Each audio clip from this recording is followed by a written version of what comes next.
What's up, violinists? Today we're going to be talking about Ella, the Water Ranger from Dungeon Hunter Champions. Now, I decided to build this hero actually because I was looking for a support unit that had immunity, and she was the very first one I came across. I didn't really expect her to be as great as she actually is, especially with the rune quality I'm able to get right now. But guys, if you pull this girl, she's definitely worth it. If you look at her rating here, it even tells you she's a must-have unit, a great spider demolisher, and also useful late game. So if you pull her early on in the game, she's a unit you can actually build and continue using throughout your gameplay, which is one of the things I really like. Now, one of the best things in my opinion about her is that she's easily skilled up because she is a 3-star unit, and also skill ups are farmable from board 2 with the Fire Ranger, so you can scale her up very easily. Her best skill, in my opinion, is actually her first skill because it does have a chance to block beneficial buffs on units, and that's really nice to have if you're going against arena teams that use like Mojo or Zircon or any other buffing ability using monster. She has a chance of blocking it, so if they use that skill, they don't even receive the buff. Her second skill actually enhances her first skill, allowing her to shoot multiple targets in front of her. I believe this hits at least 3 people. I'm not sure if it really hits more because her range is actually pretty well for being a ranged unit. So she is able to pull this off quite often and also get more block buff debuffs out. Her third skill is where her immunity comes in, and it's also an evasive action, which is another thing I liked about her, because she rolls in any direction, grants immunity to herself and all nearby allies. And when the new patch comes out, it's actually going to grant immunity to everybody no matter where she is, because she tends to roll around a lot, and sometimes she'll roll away from your party and only give herself the immunity buff, which can sometimes be a pretty bad thing because I do use her on my Steel Widow team as well as my ED10 team. Her final skill is Flash Arrow, which has a very large AoE area effect, and it deals damage and blinds all enemies in the area. My favorite thing about this ultimate is how large the area effect is, and it's instant damage and it hits so hard. And then putting the blind on, especially when it comes to arena, sometimes I actually start off with her because I know enemies are going to go ahead and use all their skills all at once. So I put a frontline tanker, send my tank in first, then switch to her and use Flash Arrow. So all of a sudden they've used all their skills, they're missing all their basic attacks now, and I'm able to re-heal quickly while still wiping them out. She also has a synergy trait for allied water champions that increases attack by 30%, which is really nice. I thought that was pretty good. I personally haven't used it yet because of my current team. I actually try to go for more of an accuracy lead from Lily if I'm doing raids, or I use the HP lead from Crude for water units to both buff up Crude as my tank and her since she's a support, and I actually have her on a damage build.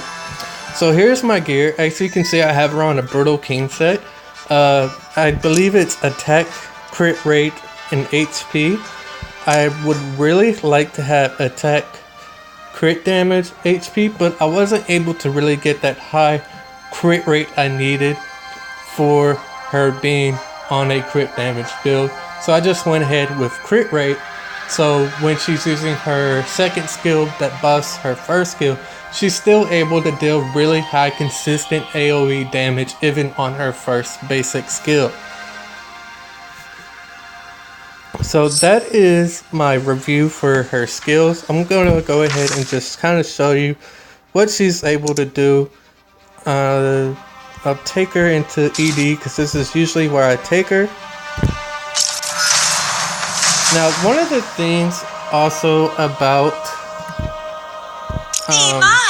the block buff, it doesn't currently work on bosses the boss will still gain that buff even if they have a block buff debuff on them. And in this patch they mentioned in the patch notes that this will be fixed, so I'm really looking forward to that, because when that happens I feel like she'd be a very, very viable unit in all the dungeons, like ED10, some SW10, and in the Dragon Bulls. So I'm actually go ahead and switch to her just so you can see a little bit of gameplay and how constant her damage is.